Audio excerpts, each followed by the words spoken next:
please join me as we light the chalice? The words are in your order of service. We light this beacon of hope, sign of our quest for truth and meaning, in celebration of the life we share together. And as the light is lit, may we calm our hearts, settle our minds, calm our spirits as we gather here in this place to find our own meaning and find our own principle and purpose. Thank you.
Thank you, John. That was beautiful.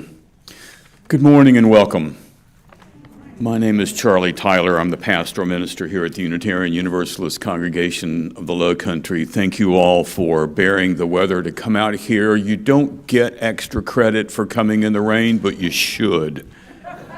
If I can figure out a way to give you that, you'll get it. But thank you all for coming. I think that you'll be well rewarded as Neal brings his message to us today. First time he's been with us for several months as he's been enduring the horrid North Country of New York and Chautauqua for the last several weeks, but he'll be here to speak more about that.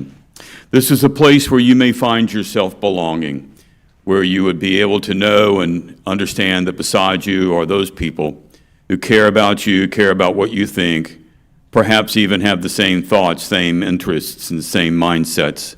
And because of that, this is that place of belonging. As I mentioned last week, this is that house of belonging. It is for me, and I pray that you might find that too. Those of you that are members here, you know that. Those of you who are guests, I hope that you discover that. Speaking of guests, I'd like to ask if you're a first or second-time visitor and are willing to stand and give us your name and number. Name and number.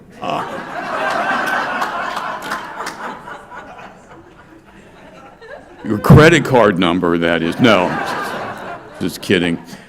Give us your name. We'd appreciate that because that's how we know where you are. Is there anybody on my right, your left, that'd be willing to stand and enter? Thank you, if you would, please.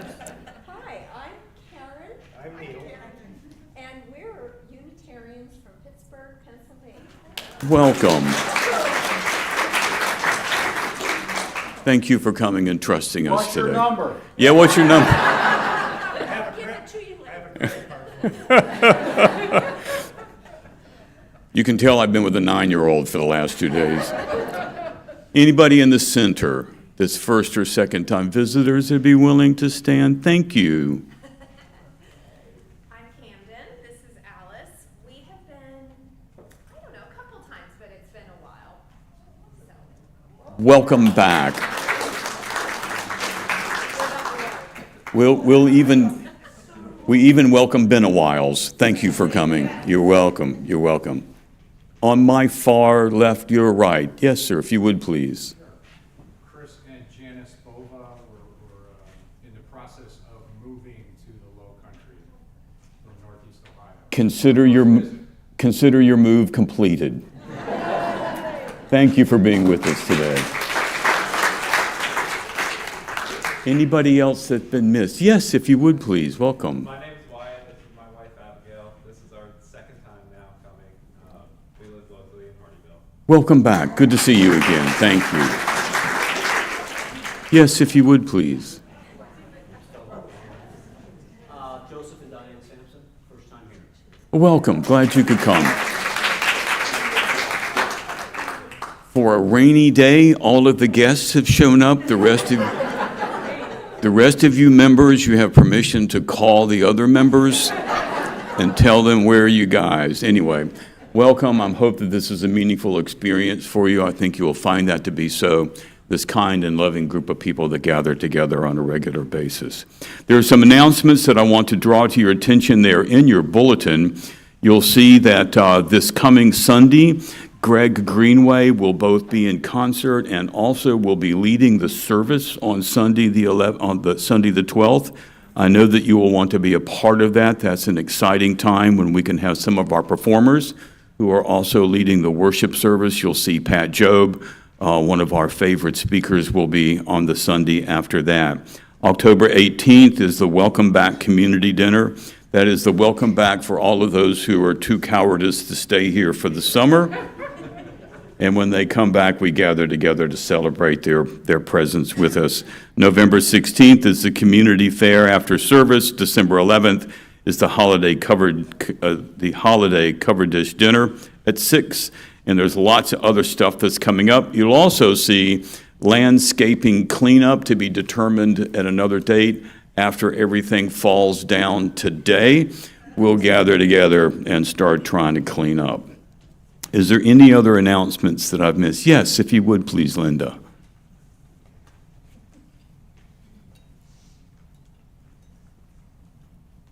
Good morning. Just to follow up about the the dinner on the 18th. I'm really excited about this. I know you all be thrilled too. You can now register online. You can pay online. Just go to our website and you'll see in the upper right-hand corner, there are the 3 lines. Just click on that, and on the next page, you'll see the welcome dinner and music on Malfris, and you can sign up and pay on both of those, for both of those. Also, I wanted to let you know that if you are unable, you sign up online and you're unable to come, please try to find somebody to use your ticket, because unfortunately we cannot refund the money because we have to buy the food in advance. Also, if you've got your name on the list and something happens that you know you're not going to be able to attend, please take your name off the list. If it's still on the 11th, unfortunately, we're going to have to, ask you about helping us with the cost of that dinner. That's one thing. The other thing is The other big exciting thing, and I'm very excited about this, the cookbook is under production right now. We've already got some orders, and I know you all got order forms in the bulletin last week, in the order of service last week. Marianne brought a lovely box. It's sitting out there. It's the same one that we put recipes in earlier. And there's a whole bunch of order forms on top of the box in multiple colors, so you can even pick the color you want. And you can let us know how many gross of cookbooks you want to order. Thank you very much. Thank you, Linda. And if you have any questions, see her. I'm sure she'll help you answer some of those questions. If you decide, if you have an order form, just give it to me or to Marianne Sinelli, and we'll take care of everything after that. Thank you. Thank you, Linda. And I want to come back to Greg Greenwood just for a moment. I know he will be leading our service on the 12th, but he's also going to be in performance on Saturday, October 11th. So you saw his video briefly as you were coming in. And I know that you're going to want to be there. Greg is one of the finest performers that we have here among us, and I know that you're going to want to be here for that support as well as for the service that he has. Is there any other announcements that I have neglected? Yes, if you would, please, Beth. I have 3 quick reminders. The first is that on Tuesday, which is a different day than usual, Tuesday, October 7th, this coming Tuesday, it's Tuesday next week, we have movie night, and the film is Big Night, which you can stream in advance and then join us for a potluck dinner. Please sign up if you're going to come. There's a sign-up sheet in the lobby, or you can email me. We like a head count so we know how many tables to set up for you. Second reminder is about Sunday, October the 19th, when we will be having wonderful Pat Job with us. It's also our annual water ceremony. And so please be sure that you are planning to bring whatever water you want from your travels or from your home. And finally, we need your RSVP if you have not done it, if you will be joining us on Sunday, October the 26th for the installation service. There is a sign-up, again, in the lobby. There's also an electronic address that you can RSVP to that was on the invitation. Thank you. Thank you, Beth. Anything else? Yes, if you would, please, Tish. Thank you.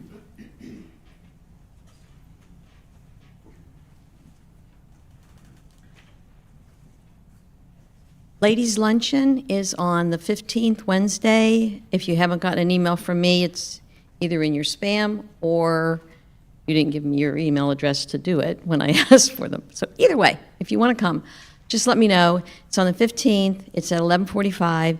It's at the it's at the British Open Pub in Bluffton, the one in Bluffton. Thank you. Thanks, Tish. Others? It is now my pleasure to invite back to our pulpit the Reverend Dr. Neal Jones. Neal's been away for a while, and it's my pleasure to have him back here. And so, Neal, if you would please, your opening words.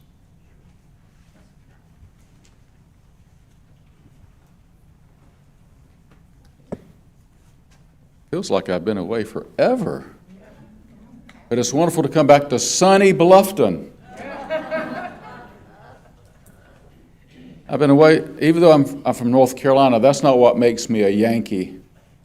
I became a Yankee this summer because I spent the summer up in the state of New York at a place called Chautauqua. The Chautauqua Institute is far western part of the state near the Pennsylvania border. It's a very small community, almost village, and people come there all summer long to hear different themes each week, to hear lectures, participate in small group discussions, to hear concerts, to see plays. I mean, it really feels like going back to college. And in many ways, it feels like a gathering of UUs, though it's open for everybody. It's not a UU camp, but it's for everybody. But it feels very UU because people come there to learn and grow and typically are open-minded to new ideas. And plus, it's just so darn friendly, so warm and welcoming. I felt like I was back in Mayberry this summer. You know, I had a wonderful experience. But it's good to be back here. Good to be back here. Thank you. Opening words are by Reverend Jezebel Anat, who writes, "Let us come into a calm, clear place where we can relinquish our clutter and relax from our busyness into being, where we can breathe in peace and center ourselves in love." Let us stand together as we sing hymn number 108, "My Life Flows On."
Thank you. You may be seated.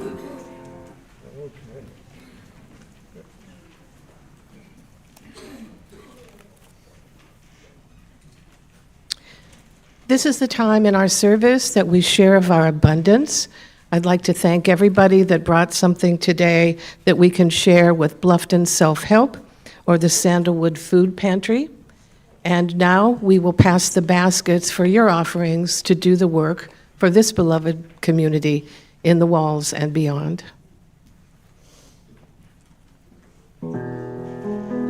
If you are one of our guests, please let the baskets pass because your presence is our gift today.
We thank you for your generosity.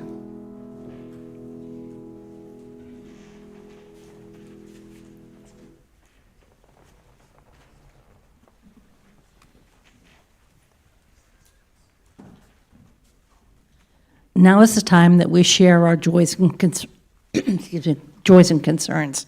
The reason being, as you share your joys with us, we can rejoice with you. As you share your concerns, we can commiserate with you and hopefully make you feel a little bit better. We ask that you make no political statements and that you keep it brief. Thank you.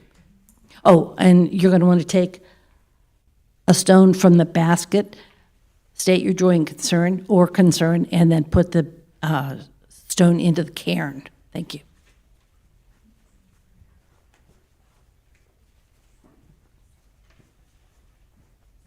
Hello again, I'm Tish. I actually have two joys. The last time I was here, I talked about my son who was having a cardiac cath, and it went well. His stents that he got 23 years ago are doing well. He has another blockage, but they're going to treat it with medicine for now. At some point, he'll probably have to have a bypass, but he's been taking very good care of himself, so we're very hopeful that that's going to go well. Secondly, I have a joy. I went to Canada, Nova Scotia, to be precise, and nicest place in the world. And as my friends Betsy and Mike know here, it's the friendliest people I've ever been around, just so kind. And before I left, Betsy asked me to get her a stone from her home and kiss it, which I did. And I put Nova Scotia on it. And that's why I didn't take one. I showed you.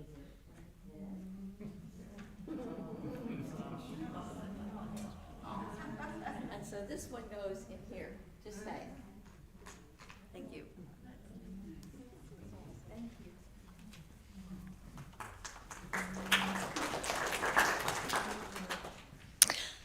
My name is Jan Weston. My husband Jim is failing, and we are moving. I believe I've announced this before. Now we have a moving date. I have 3 more weeks in paradise here. And I will miss all of you. You've been life-saving for me. Pardon me while I cry. That's it.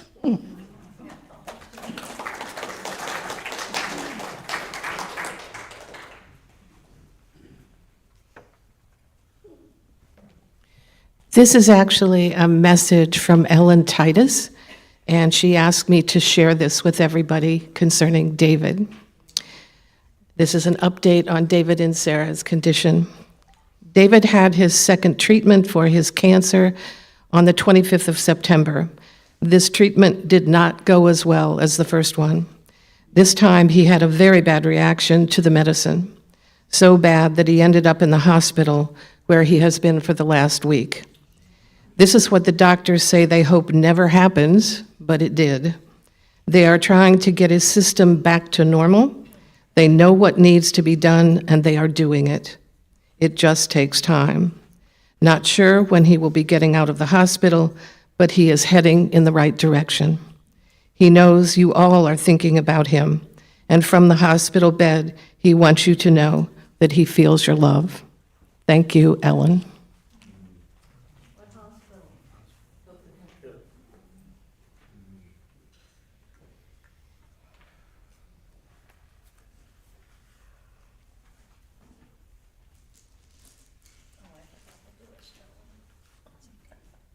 I will take 2 stones out of the basket and put them in the cairn for all the joys and concerns that remain in your heart. I will also put 1 stone in the tall vase to remind us all about children who have been involved in gun violence.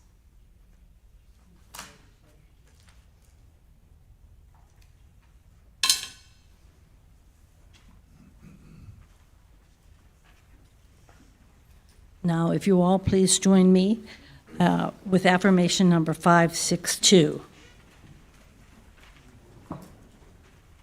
562. Love cannot remain by itself. It has no meaning.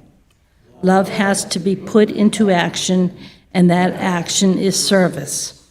Whatever form we are, able or disabled, rich or poor, It is not how much we do, but how much love we put into the doing. A lifelong sharing of love with others.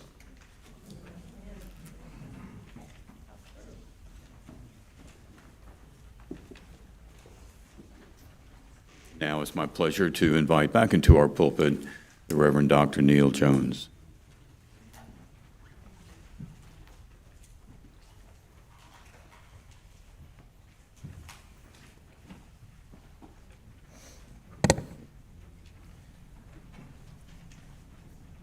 Dan Rather writes that, I'm not sure if the word empathy was in either of my parents' vocabularies.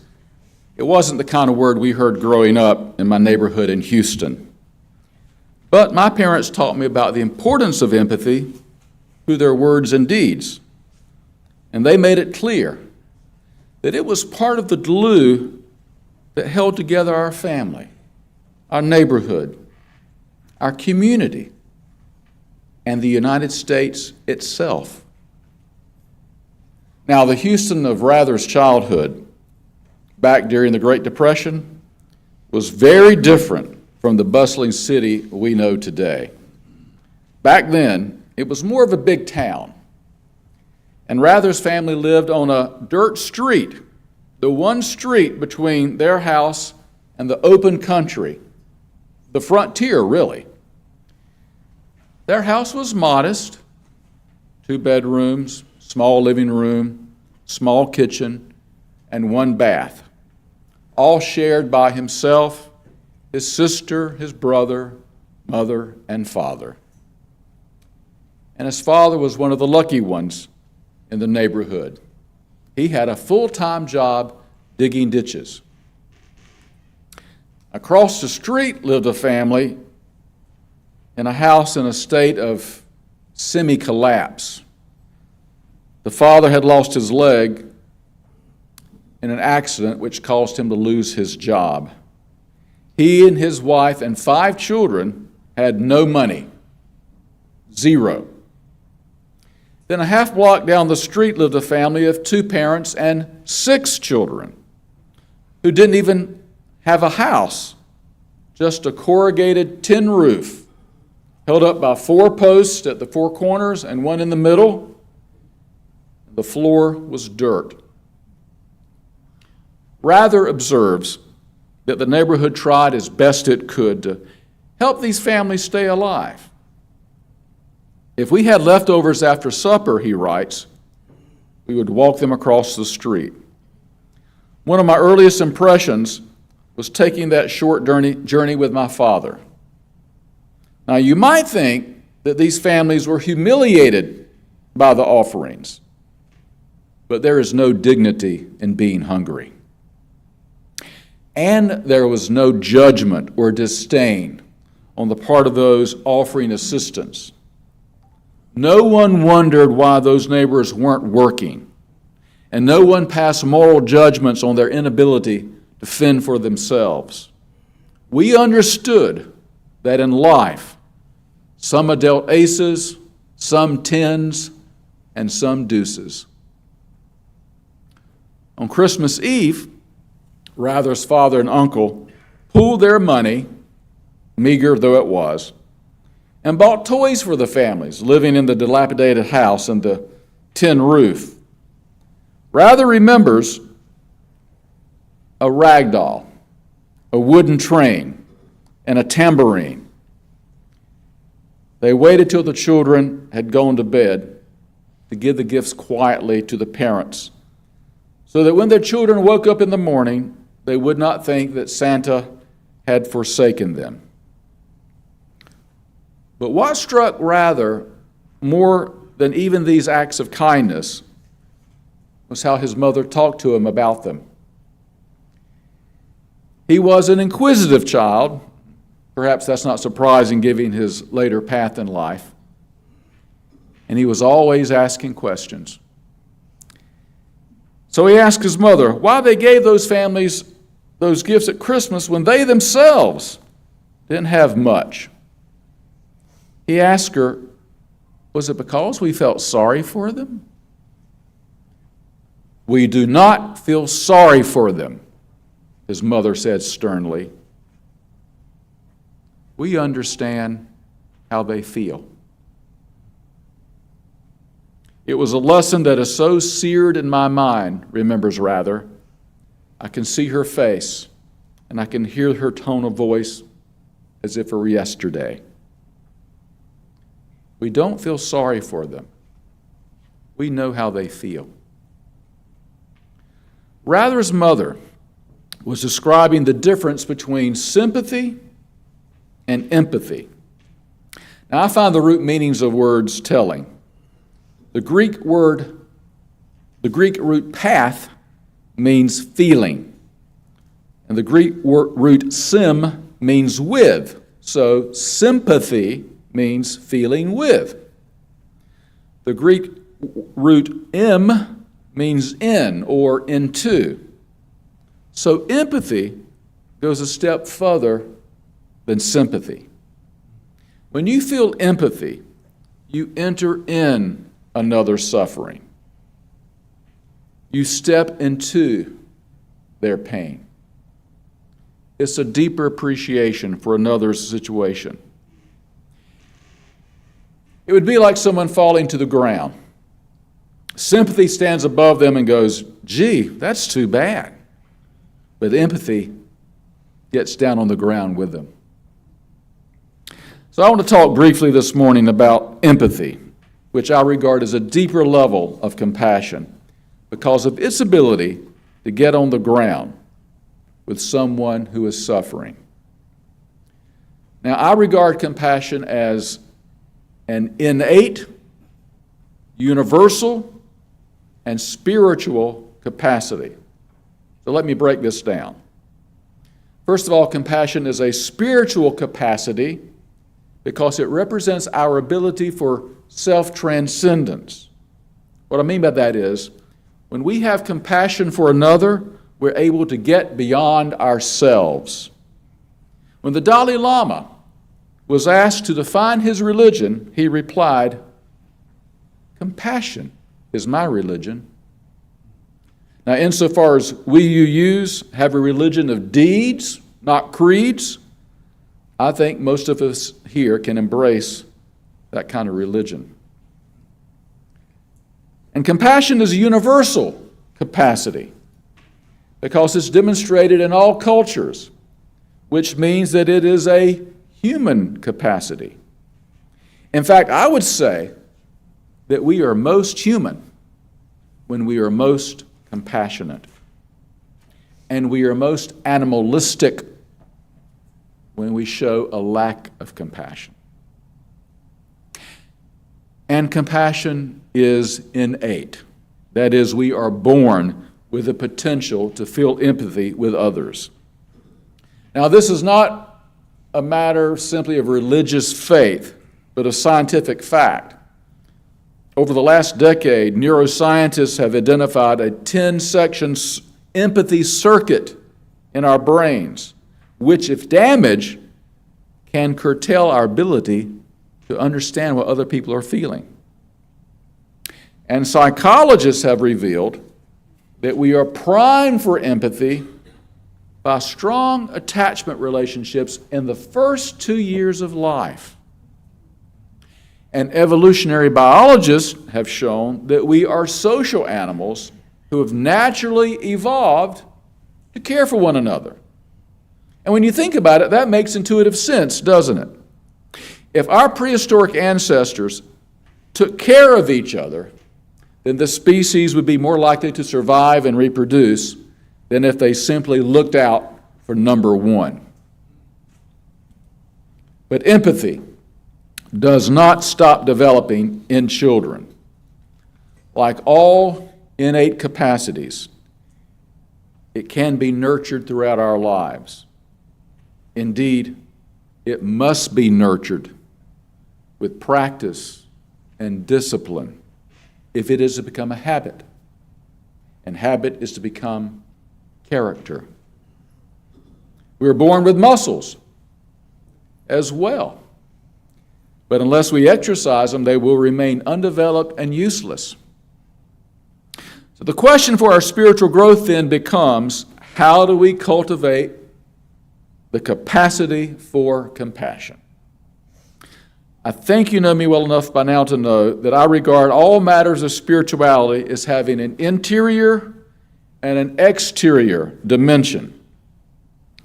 A changed heart leads to changed actions, and changed behavior leads to a changed attitude and outlook. It works both ways.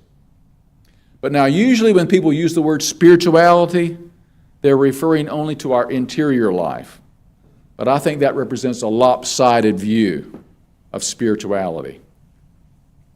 So we cultivate compassion and our ability, by cultivating our ability to look outward and to look inward.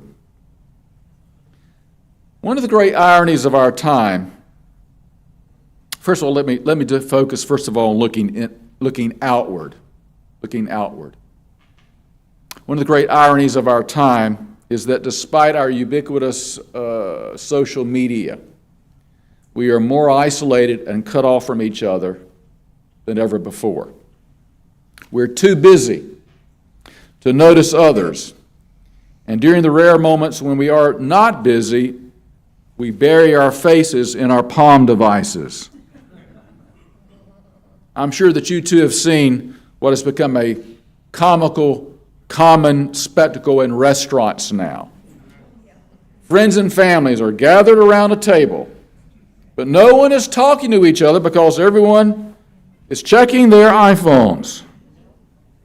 They might be sitting only a few feet apart, but they may as well be in different countries.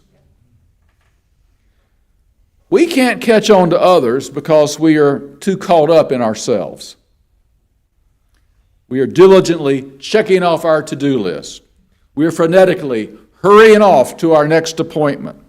We are busily covering all the bases. We're too preoccupied with our success, our careers, our public images, and our reputations to even notice others. We're so tuned into our own lives that we tune others out. They become invisible to us, as though they're not even real. One of the things that strikes me about Dan Rather's essay on his childhood is that if anyone had an excuse to be self-absorbed, his family, his neighbors, and everyone else enduring the hardships of the Great Depression had a right to be self-absorbed. Because we all know what it's like to be overwhelmed, to feel like you're drowning in a sea of worries, and to fall into that tendency to hunker down and push everything and everyone else away as you just struggle to try to keep yourself afloat. We know what that's like.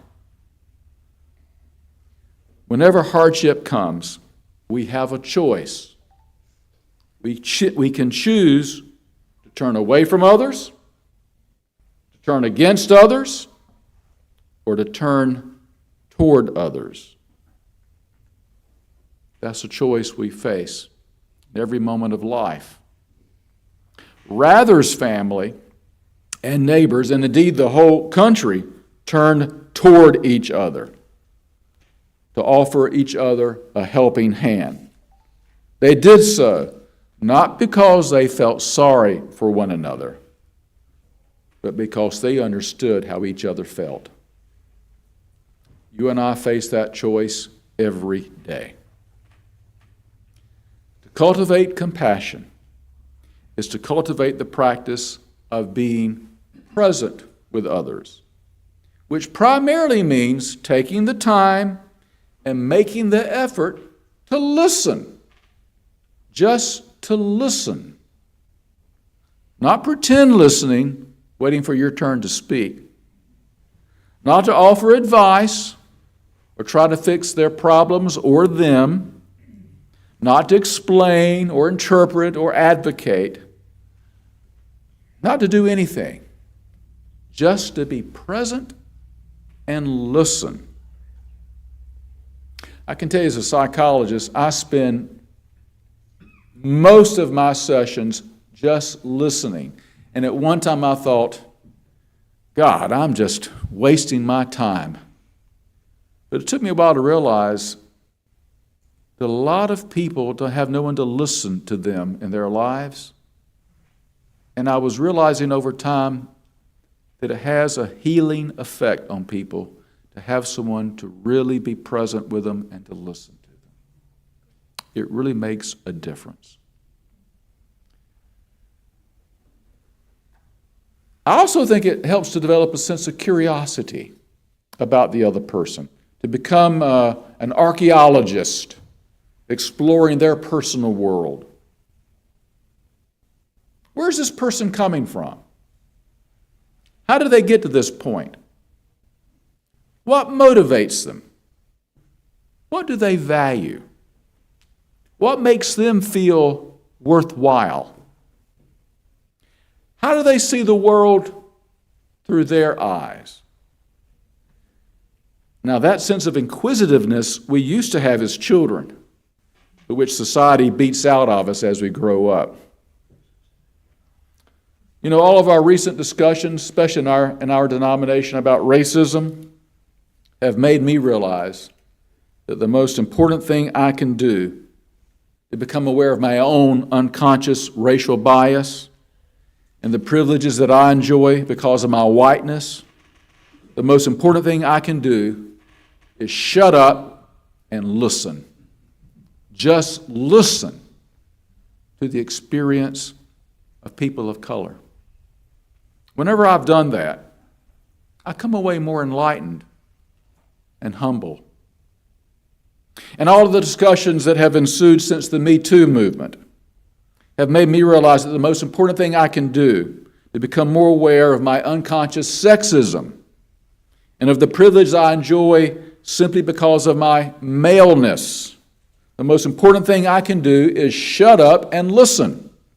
Just listen to the stories of others, of women, to the stories of women. Whenever I do that, I'm always amazed at what I learn. The first duty of love, said theologian Paul Tillich, is to listen.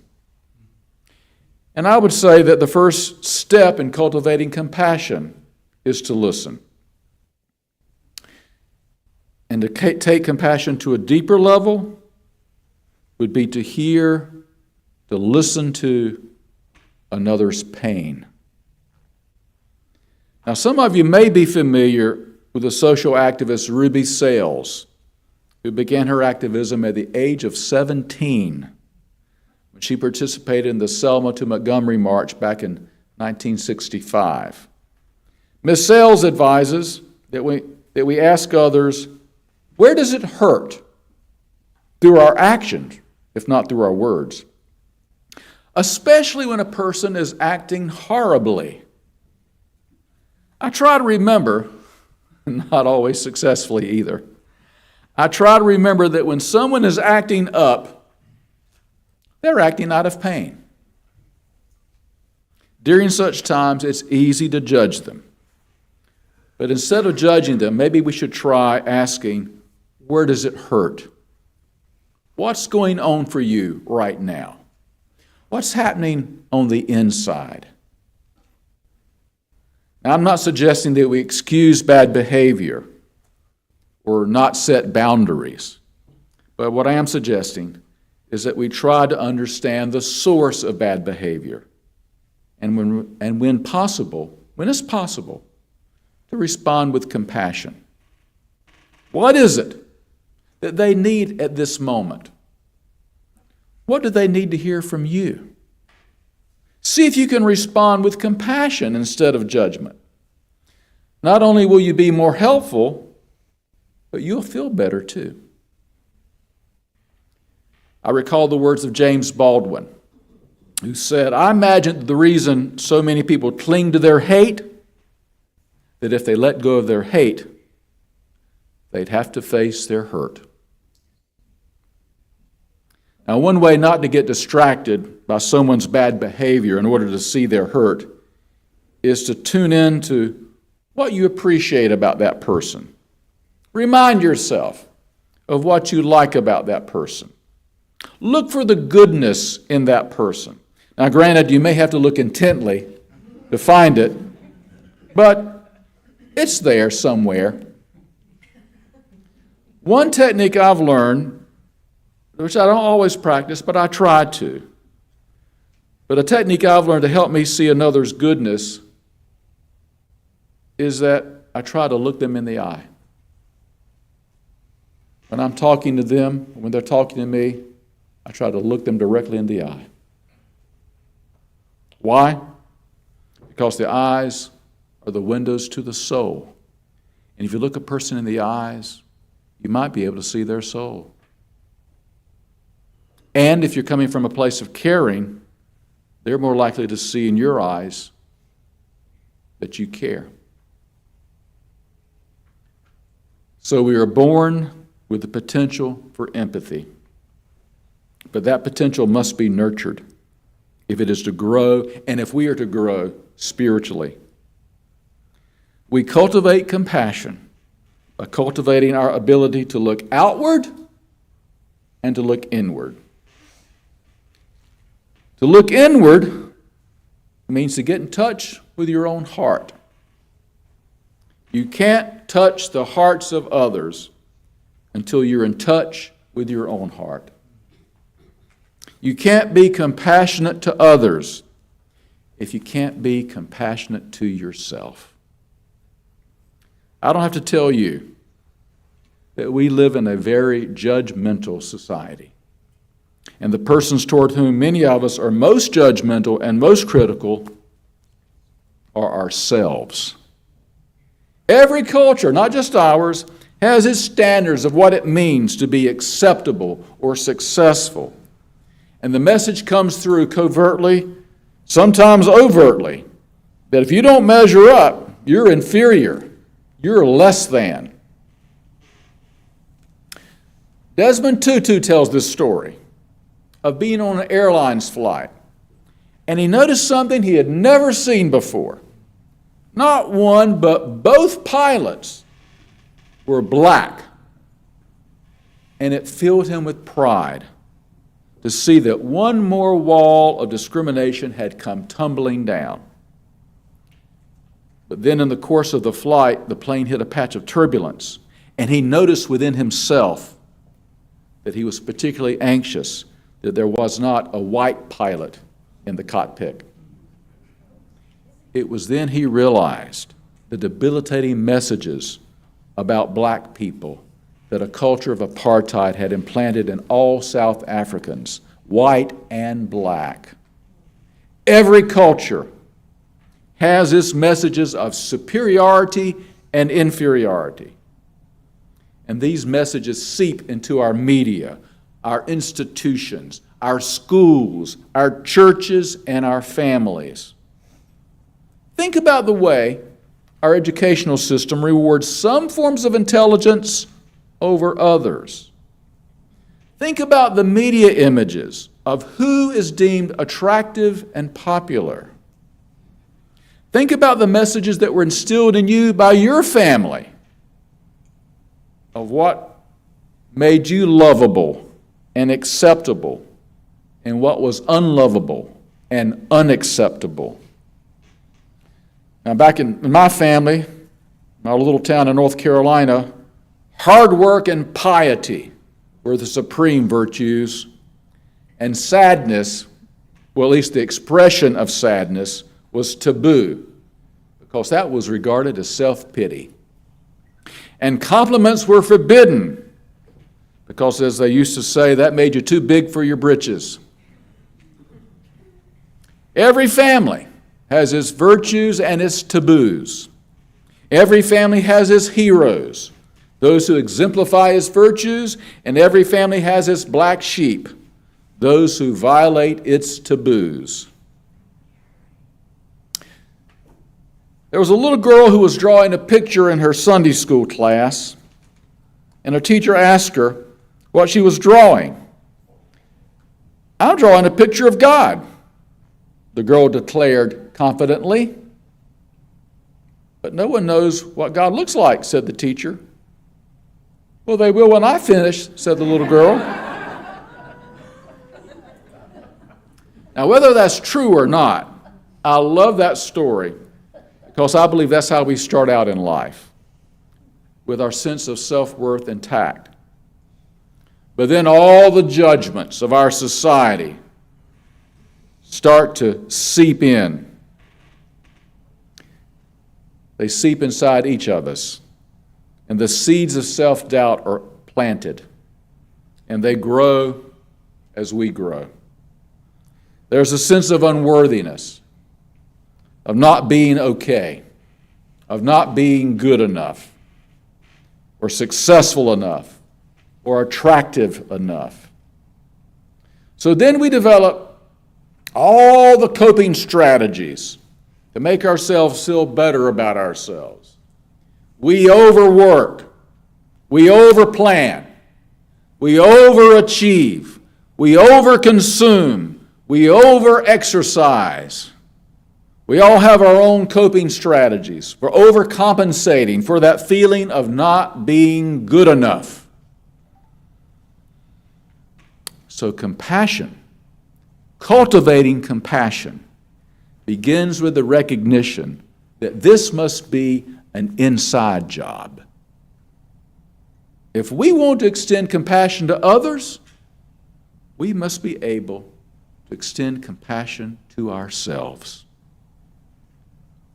What are the ways you judge yourself for not being okay? Would you risk being kind to yourself? Can you be as patient and gentle with yourself as you would towards someone else who needed kindness? Can you trust that you're okay? Can you accept yourself as you are? Even those parts of you that your family or society told you were not acceptable? Those who are familiar with the story of the Buddha know that he attained enlightenment as he sat in meditation under the Bodhi tree. But he was tempted by the demon Mara in the same way that Jesus was tempted by Satan while he was fasting in the wilderness for 40 days. Mara represents the shadow side, those unacceptable parts of ourselves that we prefer to keep in the shadows. Now, in Buddhist literature, Mara doesn't go away after the Buddha's enlightenment. He keeps showing up years later, always lurking around the edges of the crowd wherever the Buddha is teaching. His disciples would get alarmed and warn the Buddha, but the Buddha would remain calm and go right up to Mara and say, "I see you, Mara. Come, let's go have tea together." That's what it means to have compassion for yourself. To go right up to your shadow side and sit down with it and accept it with understanding, kindness, patience, and gentleness. If you can bring compassion to the unacceptable parts of you, then you'll be able to bring compassion to the unacceptable parts of others. We don't feel sorry for them. We understand how they feel. Amen.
Thank you, Dr. Jones. And to those of you who are guests here, you should know that we will gather back in a little bit for a talk back and to be able to ask more questions of Dr. Jones and inquire more of what he might be able to share with us. You're invited to stay for that. That's one of the best ways that we all get the chance to see who we are together in this place of belonging. I need to ask if you would please turn with me in your hymnals to hymn number 126. No, Charlie, I want to preempt that. It's John is going to preempt that. 1, 2, 3. 1, 2, 3. I don't know what that hymn is, but turn to 123. I just played it. Say it again. Spirit of Life. And we will sing 123. Once you get there, let's stand and we'll sing together. Thank you.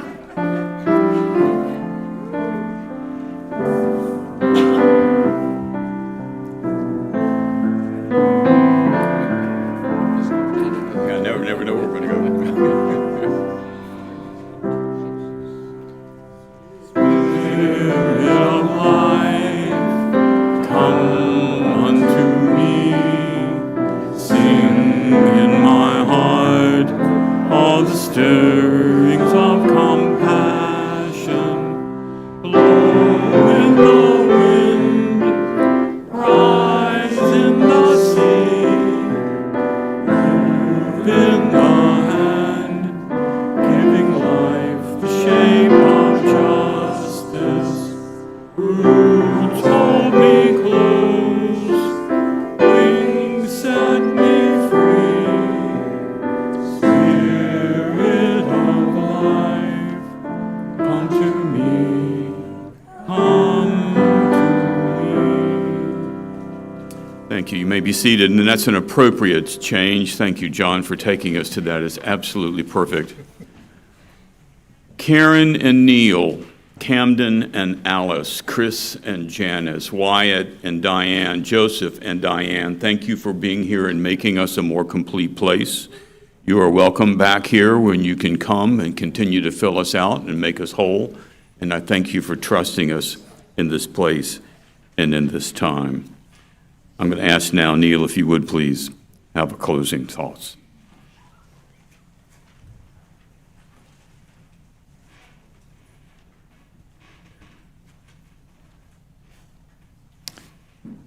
I can find them.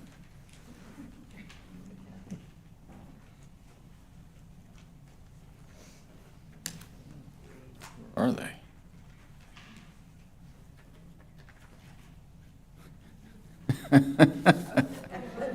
They were here somewhere before.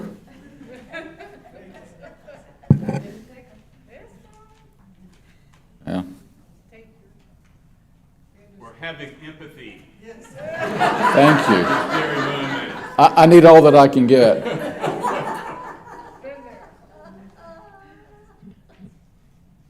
I'll just simply say that we come together to experience this unique community, which is rare in our society, to come to a place where we are accepted as we are, to come to a place of peace, kindness, and love. And my hope and wish is that all of us take that with us out into our world, because our world needs so much more of that.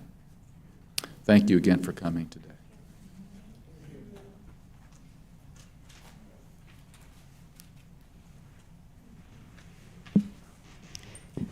Please stand if you're willing and able, and join with me in the extinguishing of the chalice. The words are in your order of service. While we extinguish this flame, we still carry in our hearts the light of truth, the warmth of community, and the fire of commitment until we are together again.